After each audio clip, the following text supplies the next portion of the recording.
Hello, everybody. My name is Paul. Today we're going to be talking about property-based testing. For how many people, when you see the word or term, you're like kind of, I've heard that word before, or it's like, what is that? Or I've heard it before, I guess. Raise your hand. Cool. Well, hopefully there's something here for everybody. Basically, we're going to focus on this concept of automated test generation, fuzzing, and property-based testing using hypothesis, and Python. A little bit about me. My name is Paul. I do healthcare data engineering for work, use hypothesis here and there, and I'm a fan, which is why I'm giving the talk. So hopefully save you some time as you're kind of learning the library. This is the plan for what we're going to cover. And yeah, so let's start with motivation of like, why do we want to use property-based testing? I'll define it more throughout the talk, I've seen like versions of this chart in a few places, but I like the visual. But to start, what we're looking at is a basic unit test first on the left. That's an example-based test. So you might have seen a test like before where, let's say I have a function with two inputs, x and y. It's our own innovative adding function. And in our unit test, we're gonna specify inputs of input data, and once we pass it through the function, we have some expected values. In this case, 3, 0, and 2 at the bottom. Normally, you might not have all these examples in one unit test, but just to kind of keep it on one screen, we're going to do it that way, or show it that way. So off the bat, something that's a bit limiting about a test like this, as far as exercising your code and for failure points, is you're only testing known examples. So the XY chart, we're basically looking at these 3 points, but if your function takes any integer, right, there's this whole entire state space of areas where you're not really sure if your code works. And that's just for a function with 2 arguments. You could have more arguments, obviously, for a function you're testing, or maybe just more complicated data, too. So that's kind of the motivation behind property-based testing is identifying failure cases that would be kind of hard to define up front. Plus, it's very manual to come up with these examples, or it's reactive if you're coming up with the examples in reaction to a bug. So all those red spaces, right? You can imagine randomly generating a bunch of integers, but if you weren't doing something as simple as adding, you can randomly generate your inputs, but you also need to know the output. So how do you generate many test cases without really creating a lot of work for yourself? So that's the motivation of it. We won't spend too much time here, but just wanted to give like a little quick history on where a lot of these ideas started. There's a research paper published in 2000 called Quick Check. It's a Haskell program it first kind of popularized this notion of automated test case generation.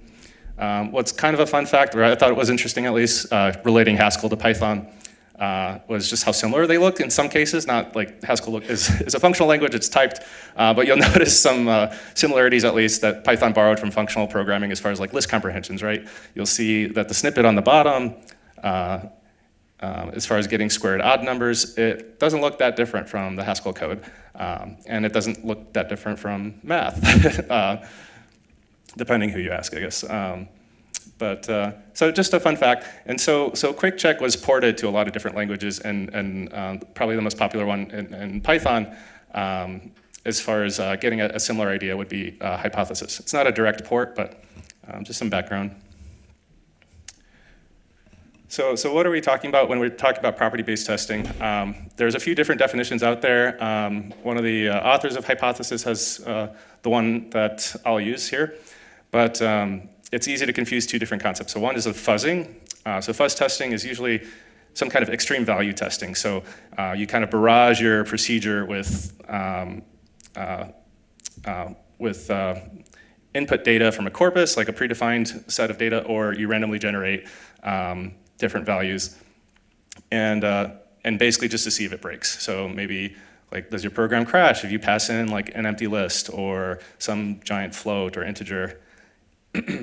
Those tests are useful, but Um, so, basically, I will say fuzzing is still useful because you'll be surprised how humbled you could be by it, by like the cases you might not have thought of. And then property-based testing would take that a little bit further. So not just interested in like, does our program not crash, but if I can assert certain properties, things that must be true, or you might hear them being called invariants. So invariant meaning something that doesn't change. Then that way I can construct my test in a way where I don't really need to know a specific test case output example. I can just say, put something through the test. This property must be true across the domain of inputs for the function or procedure I'm testing.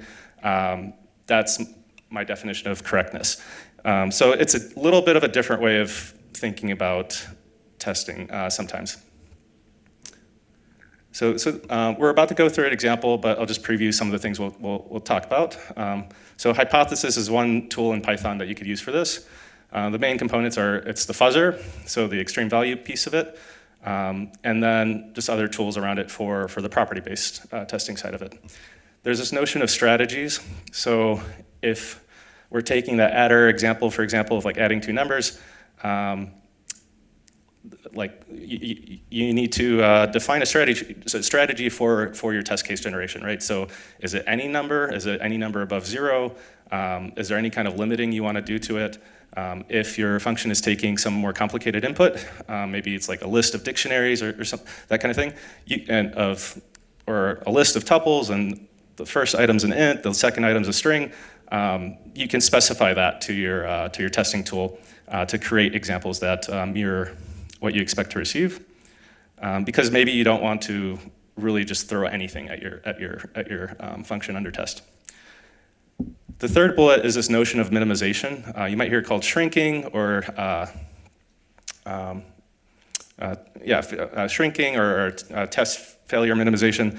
That concept is, in most of these tools, there's this idea of, if my program fails, show me the simplest possible example that demonstrates failure, right? So if my program would have failed on a list of size 5, maybe don't show me the list of size 1,000, because that's going to be hard to kind of like figure out why my program broke. So that's a really powerful tool in these. And this last bullet, this notion of remembering examples, because we're dealing with randomized input, you can imagine that maybe there's a non-determinism to our tests. So we have a potential like flaky test problem. Sometimes your tests, if you test 100 random examples, they all pass. The next 100 random examples, your tests don't pass. How do you get around that? So we're gonna have different ways of dealing with that. Cool, so now we're on to the demo. So recently I had to plan like a birthday party. Maybe you're like planning a wedding or something like that. If usually most of your contacts applications, you can export the data in some way. The problem is when you export it, there are probably tools that do this, but you get something that looks like this. This is the vcard, virtual contact card format. So you get this .vcf file. It's there's an internet standard for it. You can look up the docs, and so that's the example we're going to use. But it's not so important. But I wanted to pick something where like I actually tried to write something and show all the places where I failed, and maybe hypothesis taught me something along the way. But the arrow is pointing at the name property. So basically, it's like last name, first name, honorary suffix, and so on and so on. So we're just going to parse a line like that. And to start, we're going to, I'm going to probably rush through a few of the like unit testing concepts, but hopefully it's the right level of background here. So to start, let's say we want to parse, we see that input texts, n colon jar and din, and we know what the output should look like. We'll be good test first development practitioners and not even implement our function, write the test first, the AAA format, arrange, act, assert, and this is what we want. This is still just a regular unit test at this point. And we run it, we expect a failure. I think I'm using those like IPyTest, Jupyter Notebook Magic. You could do it in the command line too. So we expect a failure there. We're going to do our first attempt at implementing the function. I know I've got to split some stuff, and after the n character is like Jarin and Din, and that's the family name and the given name. So this is the first attempt, and let's see if it works. And so far got an error. We're still not at the property-based testing yet. So the test was written a little incorrectly, or at least it expected tuples, and we were getting a tuple of strings because it's actually getting the keys from a dictionary. So let's make a small edit to the test. We've got a passing test, cool. So going beyond a simple example unit test, let's try multiple examples. So this is a little PyTest trick where you can provide multiple examples without like writing the same test multiple times. But here are 3 different test cases. So we're still in the example-based testing world. But here's one example of like how you might write tests. In this case, the 3 tests pass, great. This is another kind of PyTest trick for multiple tests, but you can pass in the IDs parameter under that decorator, and it's going to be hard to see, but at the bottom, you just get better labeling. But what's the percent number for each test? The percent number, that is the progress. So there's 3 tests, so I think it's, yeah, just showing the progress. There's a plugin too, speaking of that too. Sometimes the percent bars go in different directions. If you use, I think it's PyTest randomly, just like fun fact. If you want to get around flaky tests, you can run your tests in random orders. That's a great plugin, but then the progress bar is kind of like out of whack. Okay, so that was kind of a run-through intro of like unit testing and example-based testing. Now we're ready for fuzzing. So now we're actually using hypothesis. So the source code's on the left. We're taking in a string. I want to basically test a property. Does my program not crash? And usually the way you would start, you'll notice on the test on the right, there's no assert statement. We're just checking for a crash. We're going to import from hypothesis. There's this given decorator. And what's kind of unique here is the strategies module. And the .text is basically saying, hey, give me random examples of text data. You can get fancier with parameters and like filtering it. Like if you were to say st dot like integers or floats, you can constrain it to like only be positives or something like that. And so we've got this line parameter on the right, and we're passing it into our test function. And then we're just going to call our source code function, parse name line, pass in the line. And let's see what happens there. We get a failure if I were to call PyTest on that. And the failure, if it's not obvious right away, you can also control the verbosity with various decorators like settings. Also in PyTest, if you're a PyTest user, there's like the -VV for verbose or very verbose. But if you do the -S, what hypothesis had done is tried to run a bunch of random examples through. And if you want to display those examples, I can see at the bottom in the tiny text here, it says line equals empty string. So it's a pretty simple example that the original function just failed on. And we had an index error. So this is one case in point of like an example-based test. This was an example I had not thought of, like just off the bat or just looking at code.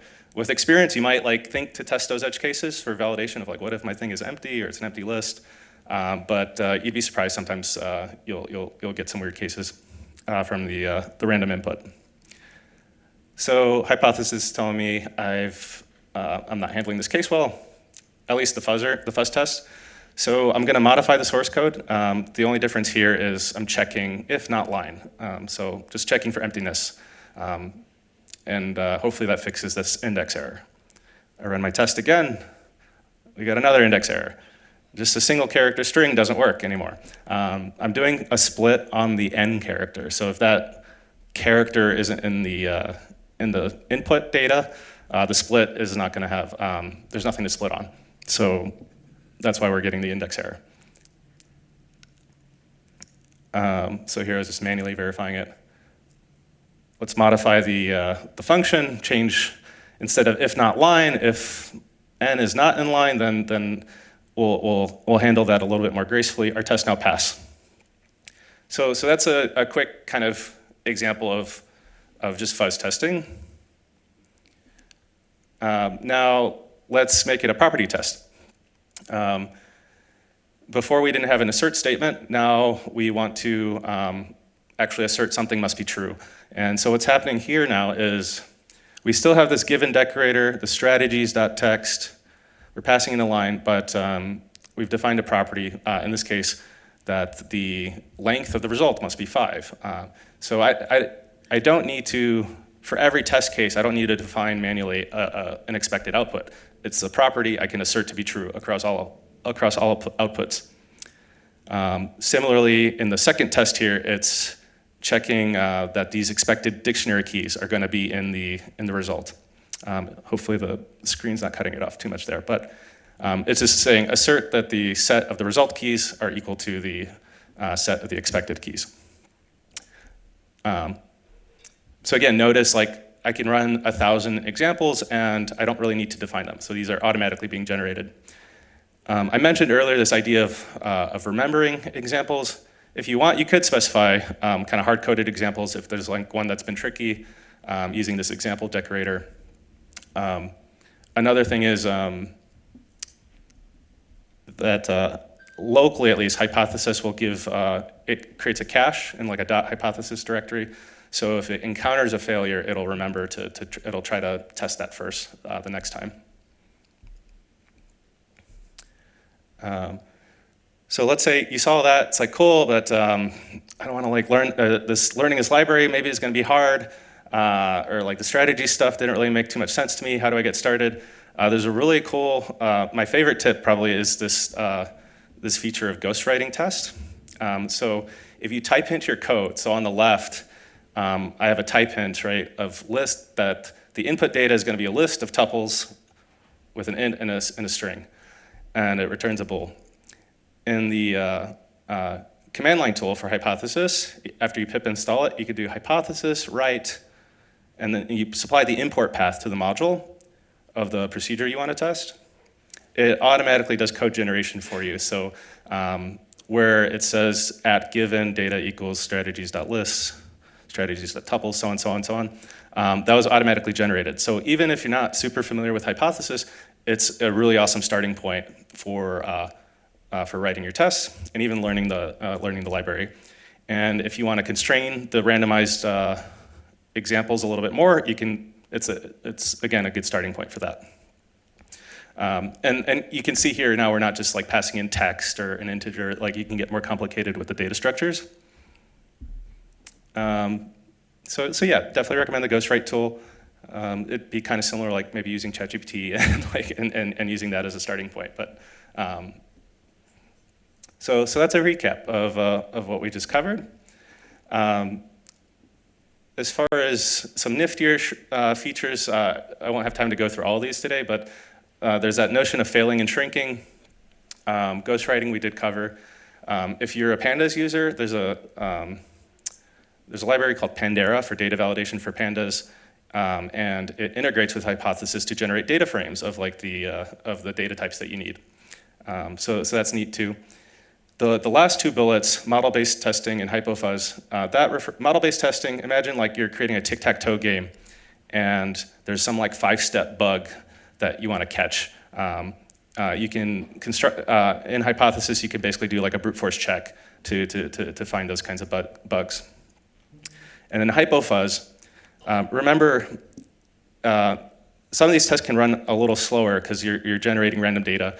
Let's say you generate 100 examples, or you've run these tests many times, you might not hit like pretty rare bugs. So depending on the problem or the importance of your application, you might want like every edge case possible. So there's a hypofuzz library. It's basically a long-running background service that will run for hours to like really generate like very rare edge case examples. And there's like a database and a UI for it and all that too. So if you want to kind of go down the deep end with that, that's another option. Can I do a quick time check? Or? Yeah, you're good. Cool. All right. So that's a little bit of the intro to hypothesis and property-based testing. The next part is sometimes the hard part with property-based testing is just figuring out, like, what do I want to test? Even in normal testing, it might not be just like I have example 1, 2, 3, and I know my answer should be A, B, C. So this next part of the presentation is to kind of show a few like common patterns so you can more quickly recognize where hypothesis or this kind of testing could be useful. Just want to give credit, so a lot of this is like a Python port from this article as far as choosing properties from Scott W. I'll have a link in the QR code to the slides if you want to like go read that. But basically, these are the properties we're going to go through one by one, or the patterns. So the first one being different paths, same destination. So this is not a property-based or a fuzzed test just yet. We've got values hard-coded, but what we mean by this is anytime there's like a commutative property where we start from a value of 1, we're going to add 2, and so, but then if we subtract the same number, we know that we should end up at the original number, for example. So anytime you catch that kind of pattern, that might be a good property you could test. Second is this like there and back again notion. This is super common anytime you have like an encode or decode type of pattern. So if you're going to encode something, the decoded value of the encoded value should be the original, right? So here it's hard-coded, but if I had made this a hypothesis test, I could pass in any text and assert that this property is true, right? So anytime you have like any kind of serialization type of process, that should like maybe flash a little light bulb of like, oh yeah, maybe this is a good property to test, and I can get a lot of automated test cases. The some things never change property. So this would be an example of, let's say you shuffle a list or collection of some sort. The length of the list shouldn't change after shuffling, would be one example. If you end up with 0 after shuffling it, that'd be kind of weird. Something's probably wrong, so maybe assert that that property is true.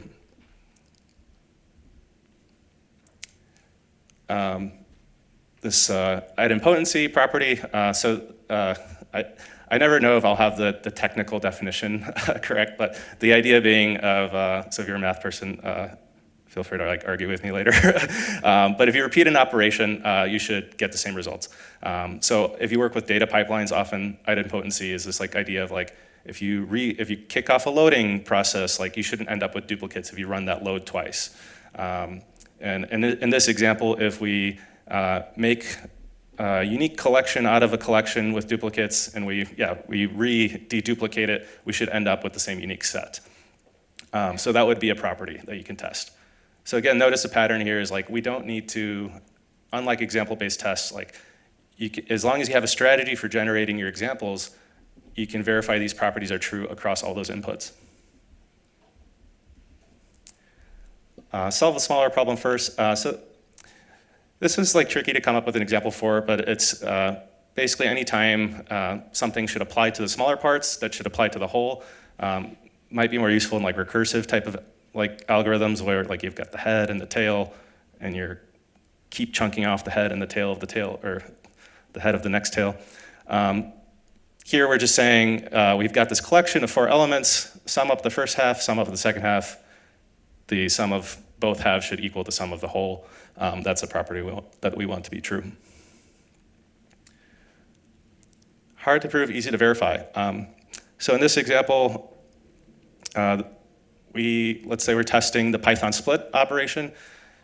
We don't have a great way maybe to like prove how it works or know like how it's supposed to work, but like we know what the result should look like, and that the concatenated result of a bunch of split tokens should equal the original string. So maybe this is like a version of that there and back again kind of pattern.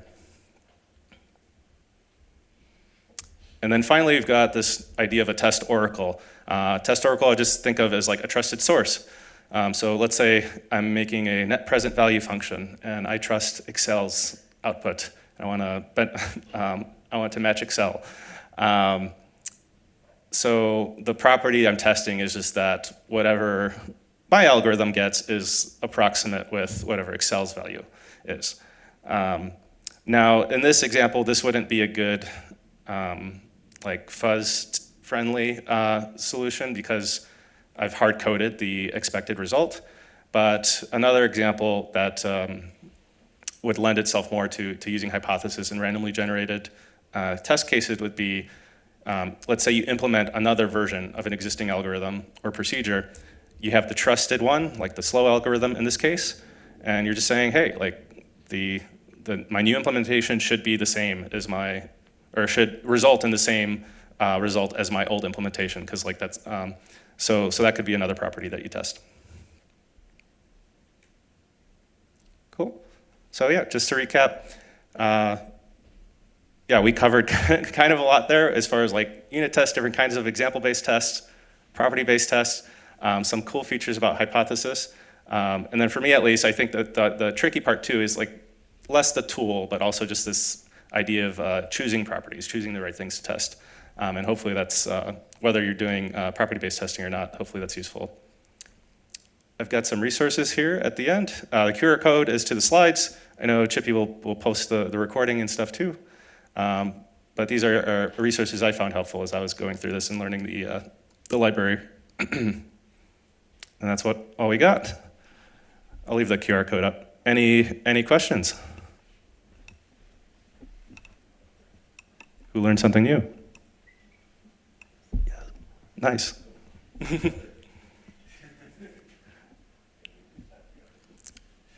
Oh, I guess that wasn't everyone raising their hands for questions too. Like, oh, back there. Oh, hey, Heather. I've seen this used a lot for testing numerical data inputs, like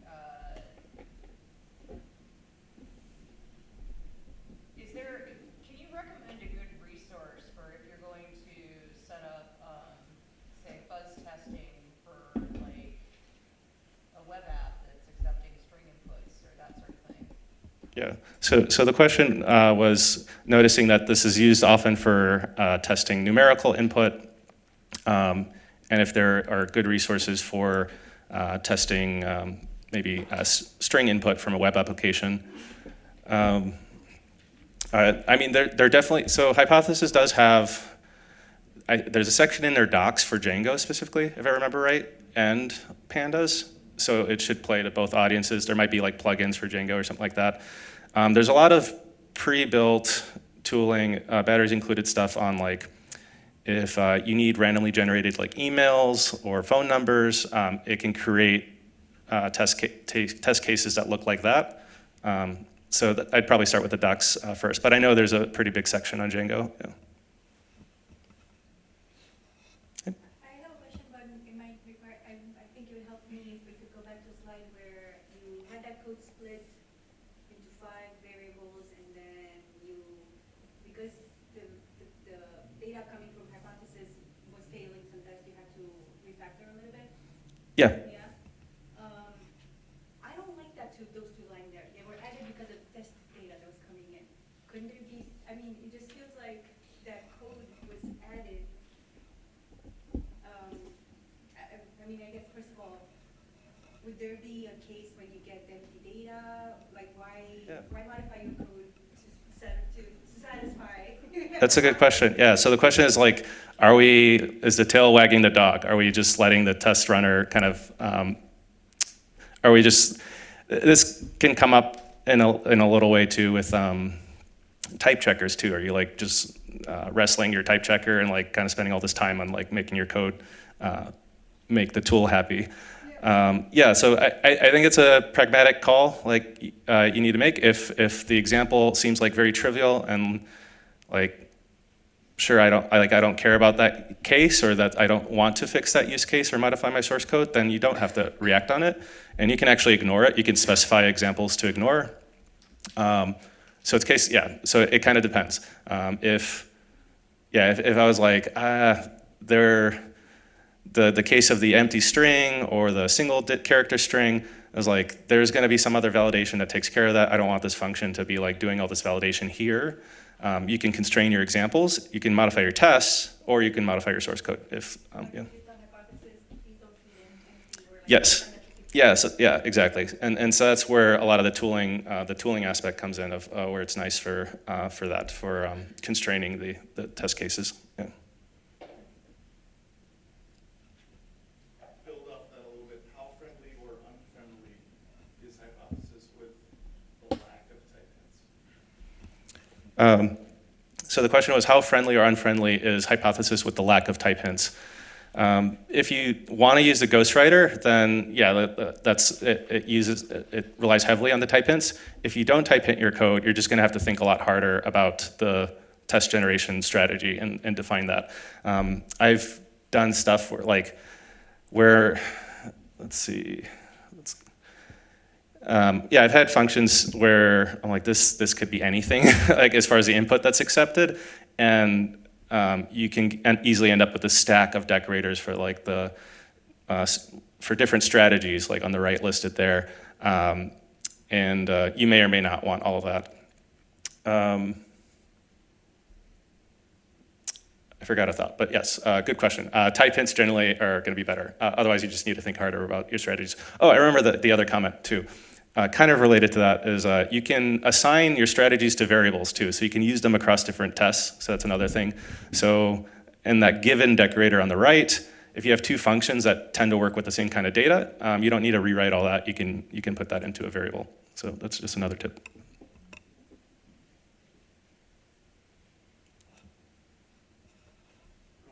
Oh, we got one more back there, sorry.